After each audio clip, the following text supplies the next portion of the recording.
Welcome to the April edition of Mesa Morning Live.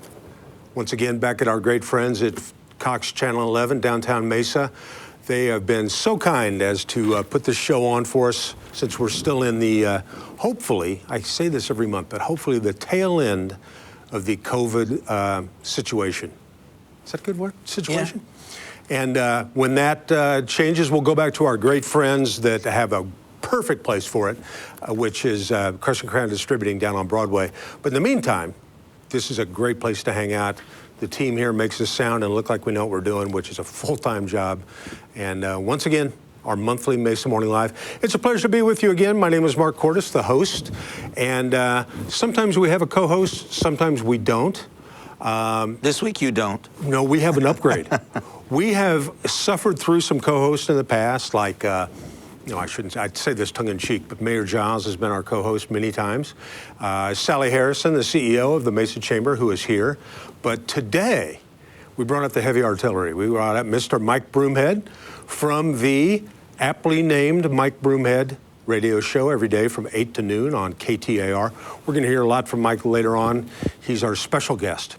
But he's our most special guest. We have 3 other special guests. So, Mike, welcome to Mesa Morning Live. It's great to be here. This has got to be a career dream come true for you. You know what? It's always fun to do stuff like this. You never know. Certainly, we've worked together before. I have no idea what you're going to ask me, so I'm a little nervous about that. Well, what's cool is I have no idea what I'm going to Oh, that's even better. So this would be great. Wing it.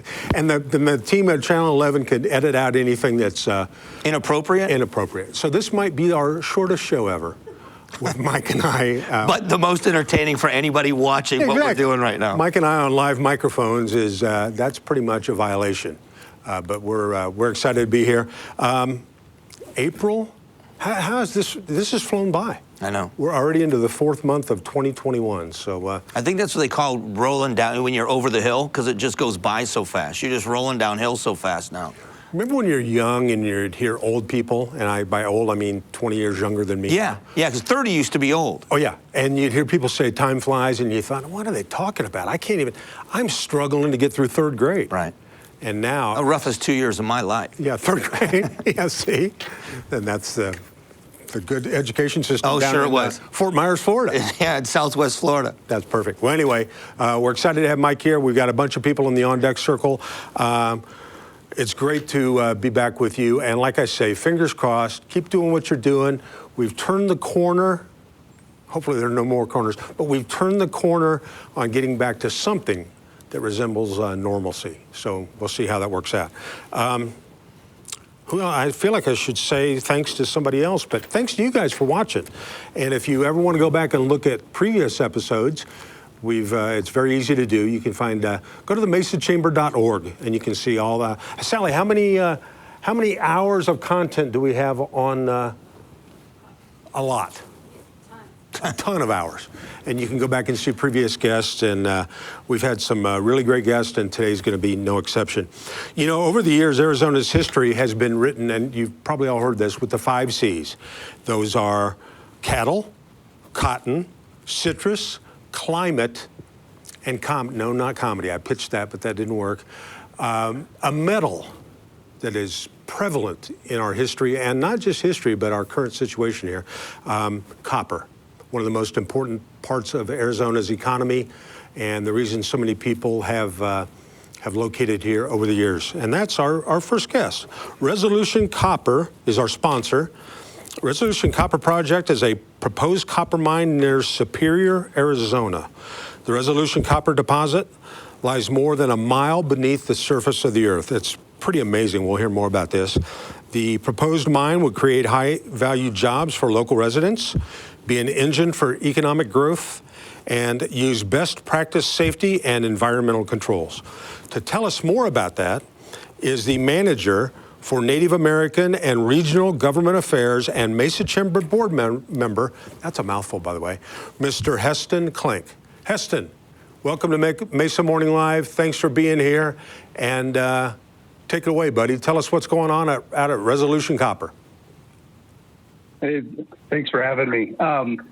Yeah, I mean, you kind of give a good overview there of what Resolution is, but As you said, it's one of the largest copper ore bodies in North America that hasn't been tapped or mined yet. So, obviously very, very lucky and to have been the company to discover that and be working towards developing it. We've been in a permitting process that's been going on for the better part of a decade now, working through with our partners in the federal government, the United States Forest Service, and 10 other agencies, numerous communities, and 11 Native American tribes who have been consulting on the project as well as we work our way through the federal process. Well, I know that can be timely and a lot of hoop jumping. What is the status of the project, or what is the entire project, what does that entail? So there's a few areas that we're working towards. So the number one is the construction side. So we've actually sunk 2 shafts to the bottom of the ore body, which is, like you said, is really deep. Those shafts are just about 7,000 feet straight up and down, 30-foot diameter shafts. It's a fun ride to go down and experience. So we've been working on that for several years. There's been the permitting, like I said, we've been in that for about 7+ years. Right now the project permitting status has been delayed while the government initiates some of the consultation efforts that they need to do to meet their obligations with Native American tribes. So we're working with our agency partners on that, and really just continuing to work with the communities around us and shape the project for the future. You're going to hear from another great partner with the project here from Boyce, Thompson, Arboretum, who their voice has been very instrumental in helping to shape the project as it stands now as well. So it's been a fun project, and this last year has been really interesting to navigate through COVID and work with our community partners and support them while they support us. Well, we've all heard the old saying, time is money. You can't do a project for the better part of a decade that hasn't, I'm sure there's been a huge amount of investment put in. Where does that stand now? How much has been spent on this project up to now? Yeah, good question. We've invested just over $2 billion into the project, and really proud to say 75% of that, nearly 75% of that has been spent locally in the state of Arizona, and maintaining that spend here locally to help build the local and rural economies is really important to us, as well as hiring. We have nearly 500 people working on the project right now, and well over just about 400 of those are within 40 miles of the project site. So they're from the traditional mining areas out there in the Copper Triangle. That's cool. I bet that you guys are partly responsible for the improved roads when you go from Phoenix out that way. They're always widening and improving that road. And I was wondering about that. And then I thought, oh yeah, it's because of the copper mine. Yeah, I mean, there's lots of infrastructure that's going to happen through the years as a result of not just our project, but the continued expansion east, right, through the east of Mesa, through the Superstition Vistas area, that's planned developments out there. But also the increase in tourism and recreation in the Superior area. I think it's really largely an untapped resource out there that a lot of people don't know about, but more and more are starting to learn and go explore. It's fantastic out there. And I think working with our community partners over the last 15 years to reclaim the historic mining site out there. So Resolution Copper actually sits on the footprint of the old Magma copper operation, which was operated for about a century.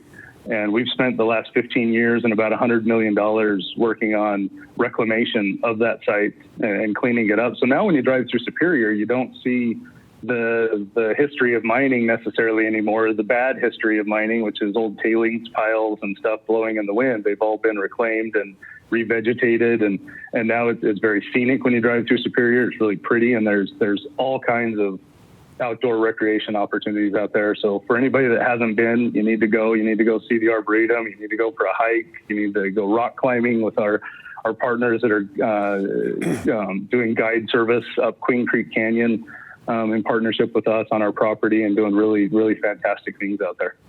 Yeah, it's very cool. Now, you mentioned being a shaft 7,000 feet below the surface. I know Sally's been out there, and she went down. It's got to be amazing. I mean, I'm sure your ears are popping, and the temperature has got to be incredibly different. What's that experience like? It's really cool. I mean, you go down and number one, you cannot prepare yourself for how warm it can get. Without our air conditioning system that we have installed underground, it would be nearly 170 degrees Fahrenheit at that depth. But as you go down, it's about a 15-minute elevator ride to the bottom of the shaft, moving at about 500 feet per second. And you actually go through sort of its own weather system. As you hit 4,000 feet, you start getting into the lower level where that thermal gradient hits the air, and it starts raining on you as you're going down the shaft. And it's really, really cool. So maybe one day we need to do Mesa Morning live from 7,000 feet below the surface. I love it. We're going to hold you to that. That's very cool. Hey, tell us a little bit about your background. How does a guy from wherever you're from end up 7,000 feet below the Earth's surface in Superior, Arizona? So I'm actually sort of a farm kid from Utah, not a big farm, but grew up on a few acres and grew alfalfa and had team roping steers in our backyard and horses and chickens and everything in the southwest part of the Salt Lake Valley back before it ballooned into a metro area. And, luckily coming out of college, I got a job with Rio Tinto, which is the parent company to Resolution Copper, the majority shareholder in the company. And I've been with Rio Tinto now for 17 years. And, you hear about people that only want to stay in one role for maybe 1 or 2 years before they need to shift and have a change. And I've been lucky enough to be able to do that, but stay within the same company. I've had at least five different careers in those 17 years, and been a really, really fantastic opportunity and great place to work. Now, I read somewhere, I think I Googled you or something, and it read that you were undefeated on the rodeo circuit. What's going on there? You don't appear to have brain damage from this angle, but what are you thinking about?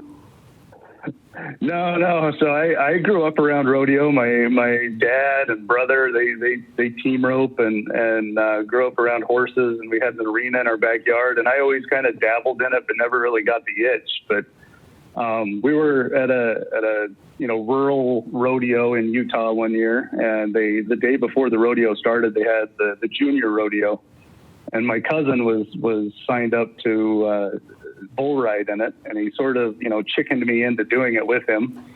And I'd never been on a bull or even a cow on purpose, and so I went ahead and signed up. And needless to say, I was so scared when I got on. They opened the gate. I rode it. When the 8-second buzzer went off, I was so scared I didn't dare jump off. I think I rode that thing for about 5 minutes before it was too tired, and I just was able to climb off instead of have to pile into the ground. So, and I ended up winning the rodeo, and my cousin got bucked off, in the first few seconds. So that's a bragging right I'll always have, and I never got on another bull again in my life. Well, then you are 1-0. Now you, I think, yeah. I still listen to Mike, but you have talked about riding what were you thinking? I moved here in 1995 to be a bull rider. And so I came to Arizona to learn to ride bulls. And I'm not undefeated. I've been defeated many times and broken bones, but it was the most, being in the sport of rodeo, it is one of the most fun sports out there. It's the biggest challenge I've ever faced, and I loved every minute of it. Well, only in America can a guy from Florida move to Arizona to ride bulls, and now 4 hours a day he slings a lot of bull. But so you sound kind of cowboyish. Were you named after Charlton Heston? No. My mom actually grew up in a farming community in Nevada, and she knew a boy as she was growing up named Hesston, and always held on to that name, and that's how I ended up with it. But for anyone that watches that's ever been around farming, there's hay swathers by a company called Hesston Tractors out of Kansas. and it's spelled the same as my name. So I grew up my entire life. Most of my cowboy friends, my dad's roping friends, all assumed I was named after the tractors, and I still get called Farmall, and so it's either Colonel Klenk or Farmall anytime I around the old cowboys. Yeah, never leave it to guys. We always have to come up with a nickname for everybody. Hey, I know Exactly. Resolution Copper spends a lot of money trying to get this thing going, but you guys also invest a lot in the local communities. Talk a little bit about that. Yeah, I mean, we do. So, we've had a lot of ongoing kind of investments through the years, whether it be our scholarship program. Over the last, I think, 5 or 6 years, we've invested just over $600,000 in scholarships for local students. Environmental issues where we're working with, various communities on riparian restoration initiatives and those sorts of things. I think this last year was probably the funnest year. I mean, I know it was challenging for everybody, but to watch everybody come together and find new ways to partner and support our communities was really fun. Working with the local schools to help make sure every student had either a laptop or an iPad so that they could do remote learning when they had to, and supporting local food banks. I think we partnered with United Food Bank last year, and at the time helped do the largest remote food distribution they had ever done with the White Mountain Apache tribe, or supporting, senior centers throughout the Copper Triangle, or domestic violence shelters. It's been really cool to have some of those new relationships really blossom over the last couple of years and see the impact they can have. Well, thank you so much for spending some time with us today. I know things are busy and it's tough to always pull away, but we appreciate it. And do us a favor, come back and give us regular updates on what's going on and where you are in the process. And I know there's going to be a lot of people that benefit from Resolution Copper. So thanks for filling us in on that, and keep up the good work. Absolutely. Thanks for having me. And let's come out and do a Mesa Morning Live from the bottom of the shaft. Now, if I go down the shaft, will you promise me that you'll bring me back up at some point? I'll do my best. Okay. I'll do my best. Well, we're we have a pretty good track record. Okay, good.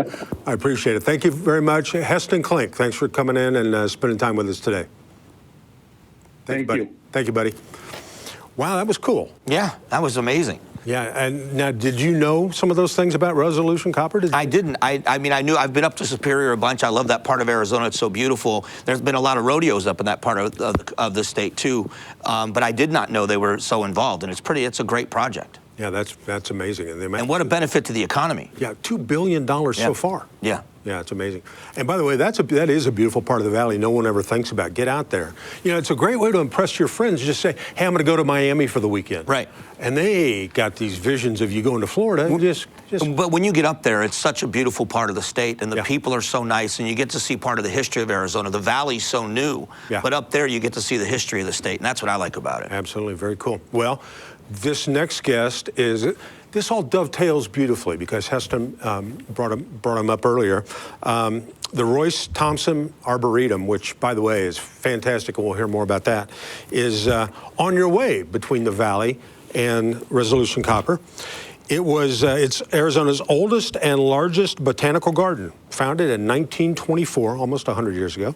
It has 343 acres and 5 miles of trails, more than 20,000 plants on display from all over the world. Wow. That's amazing. And it's in the National Registry of Historic Places. They're expecting 130,000 visitors this year alone.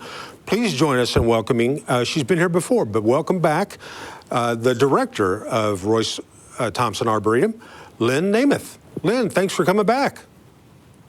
Well, thank you for having me. Welcome to... Delighted to be here. Yeah, it's a pleasure. And tell us, give us a little spiel about the Arboretum, because I know a lot of people don't even know you guys are out there. Why should they come out and visit? Well, it's one of the most beautiful places in Arizona. I think we're in the shadow of Picket Post Mountain. We're in the Queen Creek Canyon and riparian area. So it's a little oasis, really, and lots of plants, obviously, and wildlife. We're an important bird area, so we have birders out there every day. And it's just a gorgeous and peaceful place, and really a lot closer than one might think, just 30 minutes from Mesa. It is. It's beautiful out there. Tell us about your background. How did you end up at Boyce Thompson Arboretum? Well, I came out west here about 15 years ago, and had really wanted to get involved in environmental issues. And I had a background at that time in music, but then I had started my own consulting company working with nonprofits. Anyway, long story short, I went back to school and got another master's degree in environmental studies. So here I am today at Boyce Thompson. That's great. Now, what has the pandemic done for traffic coming out to the Arboretum? Since a lot of people can't do anything, has it improved? It has. It was very unexpected. We really weren't sure how things were going to go, but what ended up happening was that people wanted a safe place to go, outdoors. We do have hiking trails. We also allow dogs to come in. And it turned out that we had a lot of new Arizona visitors this past year, and people who were interested in gardening, because again, gardening's it's great exercise. You get to go outside. And so we've been very pleased to see so many local folks coming to the Arboretum. That's great. Now, I know you have endangered plants. That's a term I'm not that familiar with. Explain what an endangered plant is and what they're doing out at your place, and what are you doing to get them off the endangered list? Well, most people don't think of botanical gardens as being places that practice conservation, but if you think about it, that's what we're doing. We're collecting plants from all over the world in many cases, and then having them on display. But it's not just that. We also grow plants and we collect seed, and then we make the seed available. So an endangered plant or any endangered species is a species that is rare or threatened in the wild due to poaching sometimes, habitat loss, drought, climate change, that kind of thing. So about 10% of our species fall into that category. So you would be surprised, well, at least I was surprised, to find out how many plants people just go into forests and wild places and dig them out. So a number of the cacti that we have, for example, are endangered because of that. So endangered really means that their populations in the wild are very, very low. That's amazing to me, but nothing surprises me anymore when it comes to human nature. What if I were to come out there for a tour, and I want you to tell us a little bit about your tours, but if I said, Lynne, show me the most rare plants from around the world, what do people that are knowledgeable about that, when they see that you have X plant, they go, oh my gosh, I can't believe you have that? Is there one that comes to mind? Well, we have a collection of cycads. And cycads kind of look like palm trees or ferns. And we have them from different locations from around the world. And every single one of them is rare and endangered in the wild. The reason for that is because they're actually relic species time of the dinosaurs. And so they used to be very, very common from all over the world, and now they're not. So these are a species that are actually 280 million years old, and we have a collection of them at the Arboretum. Cycads. I don't know, but that just falls into a large category of things I don't know about. Well, just think of dinosaurs and those plants that you see that look like palm trees around dinosaurs. That's them. I remember that now from the Flintstones. I remember that's my reference point from the Flintstones. Speaking of tours, tell us about some of the tours that you offer out there. Well, we have many, many different kinds of tours. Right now, we are not. We are capping the number of people that are coming in, but for the tours in particular. But we have an Arboretum Discovery Tour, which is for people that have never been there before. It's about an hour long. Points out some of the highlights. We have geology tours because all of the rock around the area, and also we've got the Apache Leap and Picket Post Mountain. It's a very interesting geological area. We also have history tours. We are almost 100 years old. So you have some very, very old buildings. We also have some very, very old trees. We have some trees that were planted in 1920s as well. We have bird walks every morning, pretty much. So lots of different tours for people. If somebody's watching this and they say, this is on my to-do list, I got to go out, how can they support you? Do they need a membership? Do you offer memberships, or what's involved? We do offer memberships, which are actually quite inexpensive. We have an admission price that is $15 per person. And our memberships start at $60, which basically is, 2 visits for 2 people. So, and we are a private nonprofit. We are no longer a state park or supported by University of Arizona. So, and I do have to say that Resolution Copper has been a great supporter and has offered us a lot of in-kind support too. That's great. Well, you guys make great neighbors, and it's good to have you to the east of us there. The valley's going to keep getting bigger, so just keep up the good work. We'll send more people your way. Yes. Thank you. Thanks. And thanks for taking time to come out and tell us about it. Keep up the good work, and I'm going to come out and check it out. I got to go see some Please sidekick. do. Please, I will give you a private golf cart tour. Well, see, now I have to go. And then I'm going to go out, and Hesston's going to send me down the shaft. I got my weekend planned. By the way, are you open is it a 7-day-a-week opportunity there? Yes, 7 days a week. Okay, good. Good to know. Thank you very much. Thank you. Lynne, Nemeth, thank you for taking time out of your busy schedule to be on Mesa Morning Live. My pleasure. See you next time. Come back.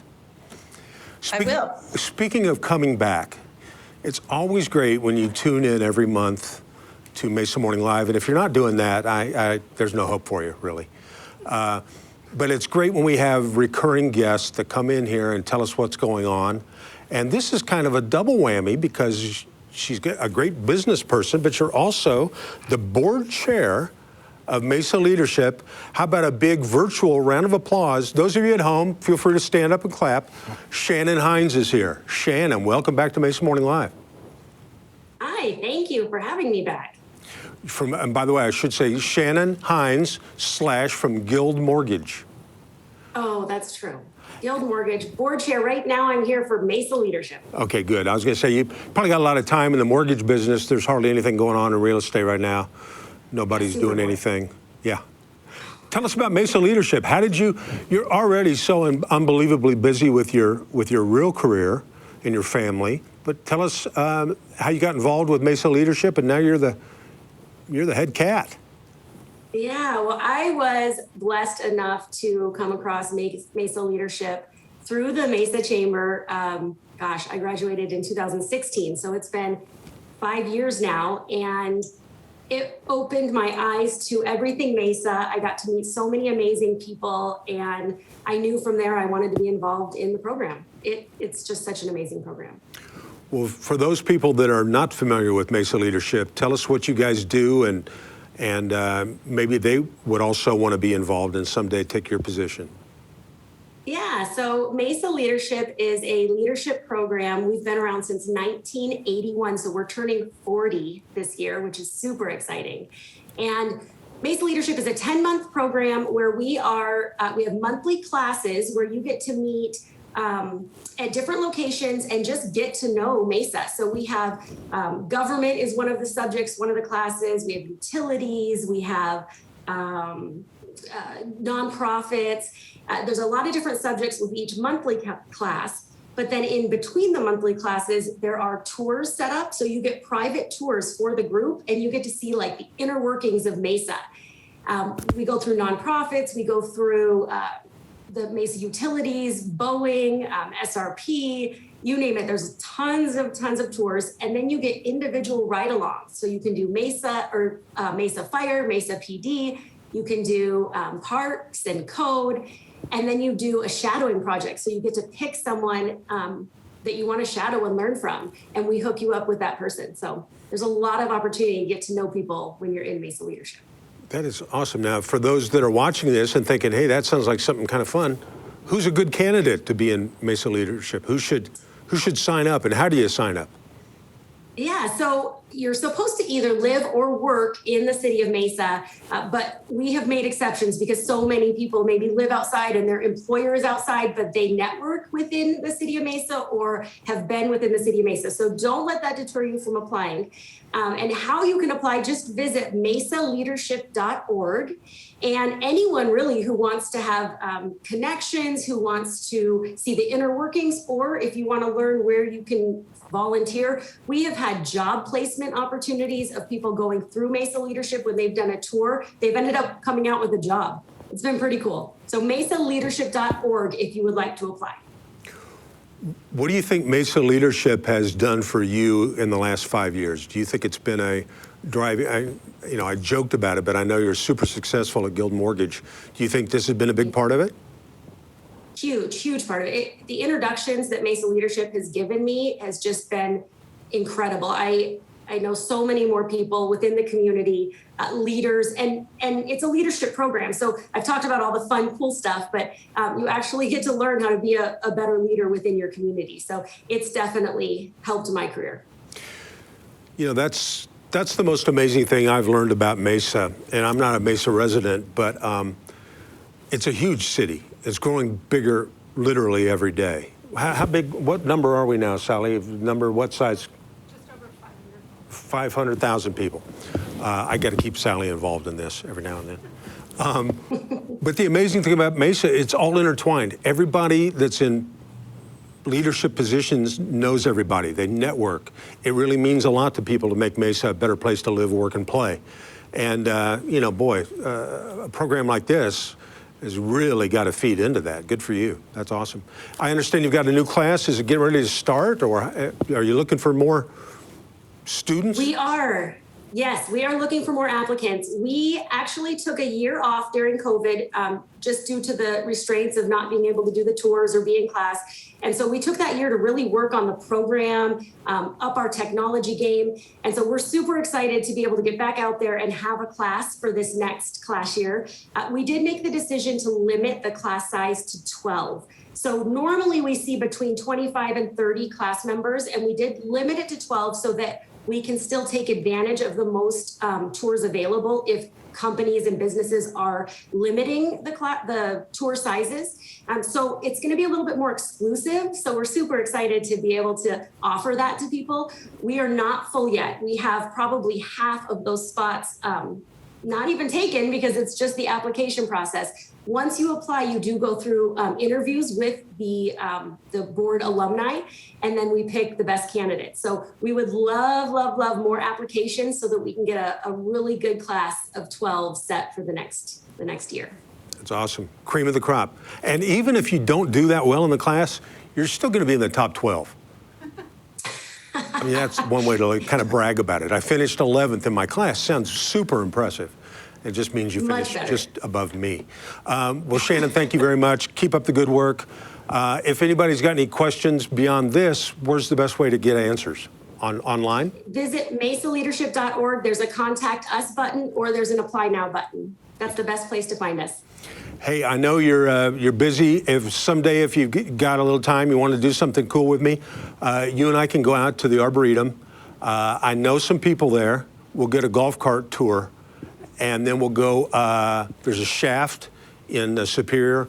We'll have lunch at the bottom of a shaft. Perfect. I'll bring you an application for Mesa Leadership while we're together. Well, I can't pass if there's a background check, it ain't going to happen. But thank you very much, Shannon Heinze. Keep up the good work, and keep cranking out the mortgages. Thank you. Okay. Thanks for being here. She's awesome. She comes on all the time. Yeah, Boy, right. You can kind of tell just meeting her virtually, she's a dynamo in person. Am I right? Dynamo. That should be on your business card. Dynamo Heinze. She's nodding at me like most women do. Well, this brings us three great guests. This brings up, batting cleanup in any good lineup is super hard to do, and you only entrust that to the real stars of your team. This is a gentleman that I've listened to and worked with a couple of times. I've listened to you for, how many years you been on the air here? Actually, I started full-time in 2009. It was my first radio gig, and I've been at KTAR now just a little over a year. That's unbelievable. Tell people, I know Mr. Mike Broomhead from the Mike Broomhead Show, KTAR, the flagship. When people that know radio think Arizona radio, It really is a great radio station, 100,000 watt FM station, great news team, a full newsroom, reporters on the streets. I have the best tools. It's like being a chef in a 5-star restaurant. You really have the best of everybody around you. They're fantastic. wow. Now, let's take you back to Fort Myers, Florida, as when you were growing up. And Okay. and you always make fun of yourself, so I'm not going anywhere I should. Okay. You were a student, probably not in your top 12 like we were talking about. No, I was not. Bottom 12. Bottom 12. And I'm not speaking out of turn here. Mike's always his harshest critic. If somebody would have told you, you're going to live in the desert, working at KTAR, you're going to be a highly rated, well-renowned radio host, would you have believed it? No, I grew up single mom. You know, my parents divorced when I was 12, oldest of 3 boys. My mom was my hero as I got older. I never realized how difficult it was for her until I started to try to take care of myself and got older. But we were spectacularly average. I'm the oldest of 3 boys, barely graduated from high school, working since I was 12 in restaurants, got a job as an electrical apprentice, and excelled in the trades. But I never imagined I would ever do anything other than be working class, which we all still are. My middle brother, Tom, went into the military, and then my youngest brother was the first one in our family ever to graduate from college, and he's a cop in my hometown. And I thought that was going to be the epitome of success, was graduating from college, and him. Yeah. So this is crazy. That is awesome.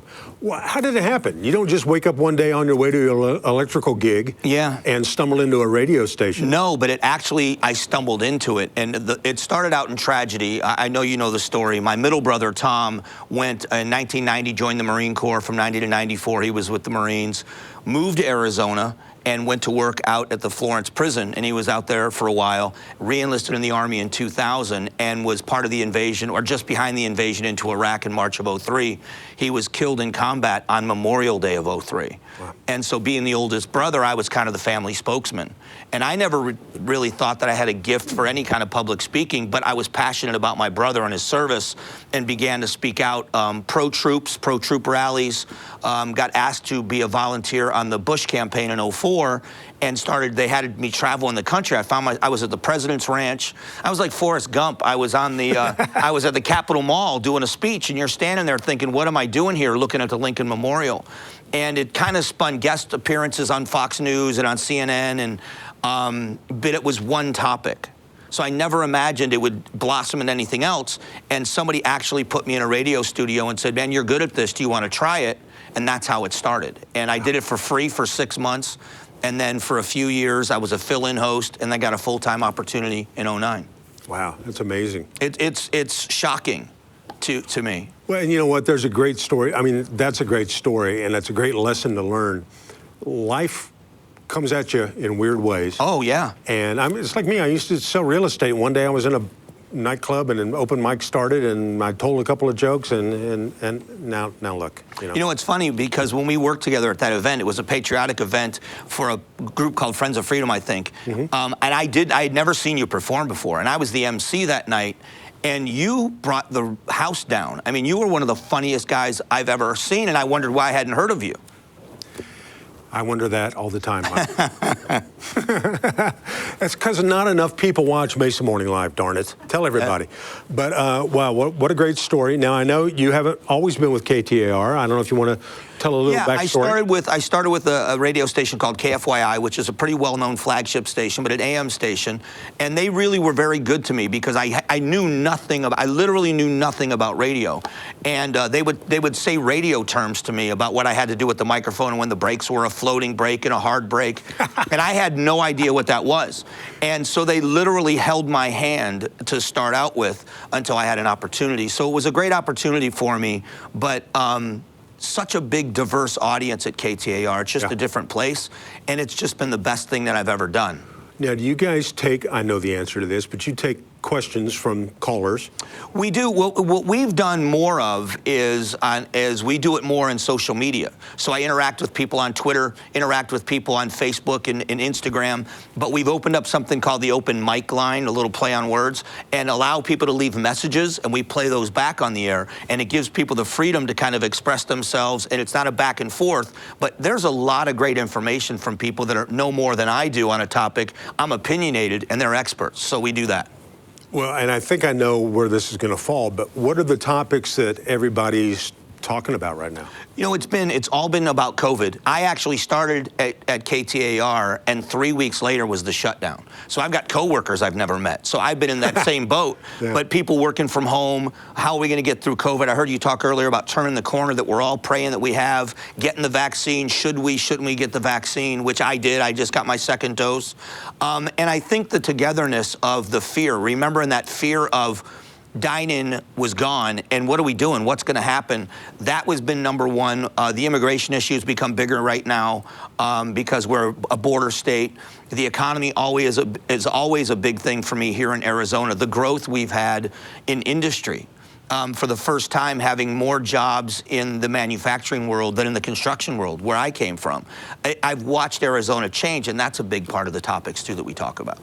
Well, that's amazing. You've actually left Florida, which is now, there's so many people moving to Florida Right. and moving to Arizona. You couldn't hardly get two more diverse states. And we've got family in Florida. We go all Yeah. the time. But, I mean, you got the weather in Florida is great. You got the ocean and everything. I think the weather's better here. We've got the mountains and all the Sure. skiing and all that kind of stuff. But, yeah, you see so many people moving here. And that all requires growth. And, I mean, Mesa's turned out to the hotbed Yeah. of technology. I remember I moved here. I came here for the first time in '92 on vacation, and I fell in love with Arizona. I had an opportunity to move here in February of '95. So I've been here 26 years. And I was an electrician, a service electrician in a van. I remember driving in Mesa when it was cotton fields and feedlots. And the further east you went, it was just these little tiny towns. It's remarkable to drive through downtown Mesa and see how beautiful it is, and to go anywhere in this town and see how much it's grown. It's incredible. Well, you know, I come down here once a month, and it changes regularly. I mean, it's just the growth, and you see cranes, and you see, you know, there's how many colleges and universities do we have here now? There's just like. Well, you and I wouldn't know. No, exactly. Bartender college. I was valedictorian at bartender college. Class of July. But no, it's Mesa's just booming, and there's so many. It's a magnet. There's so many people moving here. But it's still, no matter where you go, you see it still feels like a small town. The people here, I try to explain to people after if you remember the big fight on immigration years ago, the SB 1070 fight. So in the world I live in, there's this big political fight. And I would say to people, it's not like that here. People are very independent on all sides of the political aisle, but they make room for other people's opinions. So there isn't this big fight here. It really is a community. Whenever some tragedy strikes, when the Yarnell Hill fire happened, I was living in North Phoenix at the time, and we went out to the freeway overpass way up in North Phoenix near Carefree Highway. It was packed. Every overpass was packed with people and American flags when Senator McCain passed away. This community comes together at the right times, and that's what I love about it. It is a major city across the valley, but it's still that small town. We still love each other. I don't want to say that too much because we don't want to get too full too fast, but it's a great place to live. Oh, I always tell people when I'm on the road, I tell people it's miserable here. Yeah. Oh, we're almost out of water. I say, if you come, bring a canteen. That's exactly right. Yeah, it's terrible. Oh, it's miserable. No food, no good food. Food's horrible. Hot. Yeah, Scorpions everywhere in your house. Yeah. I'm trying to keep the traffic down. Yeah. It ain't working, Mike. I know it's not. Well, cool. Well, I know you're a fan of Arizona. Tell us about if people aren't listening to you in the morning from 8 to noon. By the way, that's 4 hours. That's a long gig. You know, my mother tells the story to everybody that she spent the first 3 years of my life trying to teach me to talk and the rest of it trying to get me to shut up. And it hasn't worked yet. And no one in my family ever imagined I would get paid to speak, but I love it. It's just such a great, I try to stay as local as I can because I love it here. And being local, you nationalize, and all the national stuff becomes local. But talking about the great people here, I'm a huge supporter of law enforcement. My younger brother's a law enforcement officer. With the tragedy and this trial that's going on in Minnesota, and it's such a horrible thing to witness what happened to that man, to happen to George Floyd. But to be able to tell another side of the story with law enforcement and the people I know, and to talk about the great people that are here and how we've helped each other, the charitable organizations I've been able to be blessed to be a part of, that's the best part of what I get to do. Well, that's what I was going to ask you. I know you, I jokingly say 8 to noon every day is a long day. Yeah. But your day doesn't stop at noon. You do a lot of evening events. Yeah, I do a lot of stuff because I just think, you know what it's like. Sooner or later, people are going to stop asking. Yeah. And so I try not to ever say no. And there are so many great organizations. We were talking about the United Food Bank, and recently I went down there and toured the facility. It's such an amazing organization of humble people that are feeding hungry people all over the state of Arizona. And when you get to meet people like that do that every day, that little bit that I do is nothing, and especially if I can shed light on that, the homeless problem and all the organizations that are working to help how bad it is to be homeless in Arizona in the middle of summer. Those organizations, so anytime I can lend a voice or just be part of that, the little bit I do is nothing, but it's the best part of what I get to do. You know, it is amazing, and this has been, to say this has been a weird year is an understatement. But even through this economic turmoil that we're all still kind of fighting through, I'm speaking personally here, the amount of charitable contributions that people make, everybody, I get really offended when I hear people talk about hating the USA. We're the most benevolent group of people on the planet. Sure. And even when we don't have what we're used to having or expect to have, we share a lot. And I know you do that too. Yeah, I was just down recently. I was down at Task, which is where that big homeless campus down in Phoenix. And I was down there with a group called Circle the City. A woman named Marty Hames took me around and showed me around. And they give out these packets to people, hygiene packets, and it includes a mask because of COVID. And for a long time, they have these rooms that the homeless people could go in to cool off. Well, they were closed because of COVID. You couldn't go inside, so you saw people laying in the shade. But the willingness for homeless people to want to share what they have with you. Yeah. And I think if somebody that's homeless wants to share something with you, that really describes more of who we are than anything else. And that's what I love about it, is you're right. As afraid as people are, when there's a need, we were talking on the air with people that disagree with me politically one day, and I made a joke about donating money to an organization. I think it was maybe St. Mary's Food Bank. And I had 4 or 5 people that on Twitter, I don't agree with anything you say, but this is great. And they all donated $100 in the middle of this pandemic. It's amazing to see how willing people are to give if they find the worthwhile cause. Yeah, and you talk about homeless, you watch the homeless folks sleeping on grates in the wintertime in New York City and stuff, and then you flip it and you think about being homeless in Phoenix in the summer. Right. And the amount of resources that we need, and I know Mesa does the water drive. I keep referring to my answer. Yeah. June 1st is the water drive. How many bottles of water, how many, what's the real goal is 400,000, the extended is 500,000 bottles of water. And they'll do it. Yeah. Because people will step up and do what it takes. To go and watch people in Phoenix and think about the need for shoes. Because imagine walking on the pavement in Phoenix or in the valley, I say Phoenix, but in the valley without shoes. And then when someone hears of that need, to show up and see a bin full of shoes because people had extra shoes in their house that they'll drop them off. When people in this valley recognize the need, they always want to find a way to fill it. And it's what I love about it. That's awesome. So, if I were to ask you, what's your crystal ball? What do you think? How do you think things are going to? This is an unfair question because nobody knows. But what do you see happening with politically or with COVID or? Wow. Are you sure you want me to answer any of those questions? Yeah, we're very. I think what we are looking for. More than ever, we are looking for common ground. And so a solution to a problem that's not perfect for everyone is better than what we've been doing. So I think we're going to be more solution oriented. As far as COVID goes, I think it's taught us all to work together. And it does seem like we've turned a corner. The numbers, I was looking at the numbers again, I follow them. I have notebooks full of the daily numbers. And we are in a much better place. Hospitalizations, ICU bed usage is all very, very low. There are still some cases, but as we vaccinate those younger people, that 20 to 44-year-old age group that's in that demographic, when they get vaccinated, I think we're going to see case numbers drop. And we're going to get back to some sense of normalcy. Is it going to be June? Is it going to be October? We don't know. But for the first time in a year, we all feel like it's going to end. We're not fearful anymore, and we're just anxious to get open again. And I think that consumer confidence is helping the economy. And I think when the economy is strong, I think the politics kind of goes by the wayside. And I'm hoping that's what happens. Well, the economy's rocking right now. The stock market was way up today. Everybody's enthusiastic. Well, the numbers that they're talking about with the jobless numbers are way down, which is perfect. In the service industries, which were so hammered, the hospitality industry, well, you know, I mean, you can't work in front of crowds. You know, Exactly. it's all those numbers are starting to go in the right direction, and just hopefully that with all of that happening, we're going to start regaining some confidence. And in Arizona, they're saying that they believe most people, after the foreclosure, the moratoriums end, that most people are going to be able to keep their homes. They've been able to have home values high enough to renegotiate. I think that builds a lot of confidence too, because you don't want to see people on the street that are homeowners. Yeah. So I think it's more good news than bad news, and people are looking for that right now. Well, I know you're bullish on Arizona, as am I. Yeah. I think nobody appreciates Arizona as much as people that didn't grow up here. Right. But we come here and go, wow, it's just the most beautiful place. There are people watching this online from all around the country. Why should they move to Arizona? We jokingly say we don't want them to. I would say the diversity of what we have to offer.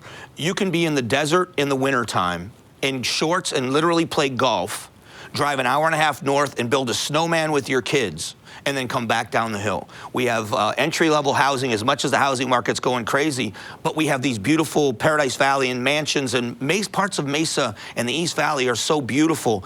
Golf courses, we have everything to offer indoors and outdoors for people. But most of all, I think it's the people. There's something about when you move here, there's just an independence of kind of self-reliance, but at the same time, your neighbor is always willing to pitch in. My next door neighbor grew up in the neighborhood I bought a house in recently, and they are just the nicest young couple. He cut my grass for me the other day. I didn't ask him to. I looked on my camera, and I was at work, and I said, "What's going on?" My neighbor was cutting my lawn. That's the kind of people here. Well, it either speaks to his character or your lack of landscape. Yeah, he was probably sick of looking at my grass. Exactly. Well, I appreciate you coming in, Mike. And this guy's too modest to say this, but trust me, we kind of have similar friends in different aspects of charitable work. And this guy's busy all the time, volunteering for things. Law enforcement, military. Yeah. They've got a friend of Mike Broomhead. You started off here electrician. Yeah. Then you went to KFYI. Now you're at KTAR. Yep. You've got the lingo down. I see you as a future governor of Arizona. Oh, that just sent shockwaves through anybody who really knows me. I'm not running for political office because they do background checks. I know. Just like you're talking about. Oh, it'd be ugly, wouldn't it? When I talk about skeletons in my closet, pretty recent skeletons in my closet. But no, I love it. I feel like I could be more of an influence in what I do now. Yep. And there are so many other people that would be capable of. I've been asked about running for office. There's too many other people that are good at it and capable of it. And I'm not joking. I love what I do. I mean, who would want to give up my gig right now? Plus, you're right. You can do more by being on the air and interviewing those kind of people. Sure. It'd be great for Absolutely. Arizona. Anything else you'd like to share before I turn you loose? Can't think What of time any. you go to bed at night if you get up super early? I'm horrible because I'm both a night owl and a morning person. So I get grumpy on Thursdays. This is the happiest I've been on a Thursday in a long time. I go to bed at about 10 or 10:30, and I'm up at 5. Yeah. So, I'm all right. So we got Mesa Morning Live, April. We got happy Mike Broomhead. I don't know what else you people want. This is as good as it. And this is as happy as I get, too, by the way. That's awesome.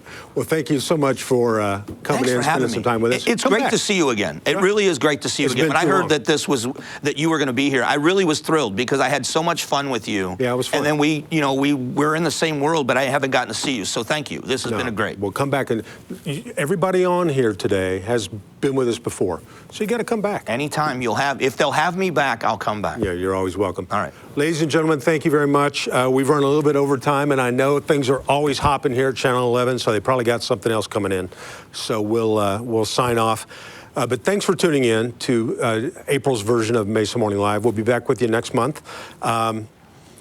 Keep doing what you're doing. Like Mike said, the numbers are coming down. We're starting to feel a little more positive, a little more optimistic about getting back to being able to, I can't wait to run into people and shake their hands and do all this. Although we look better in the mask. The mask does us, it helps exactly. me a little. Exactly. My wife, I think I'm going to still be confined to the mask forever, but that's a whole nother story. But thanks for tuning in. Keep doing the good things you're doing to make this thing go away, and stay positive. Keep supporting all the great stuff that's going on in Arizona. Once again, Hesston Klenk was our first guest. Nemeth. Yes. Joe Nemeth, Joe. no relation to Joe Nemeth, but thanks for being here from the Arboretum. Shannon Heinze and Mr. Mike Broomhead, thank you very much. Thanks, folks. Go out and make it a great day, and we'll see you next month on Mesa Morning Live.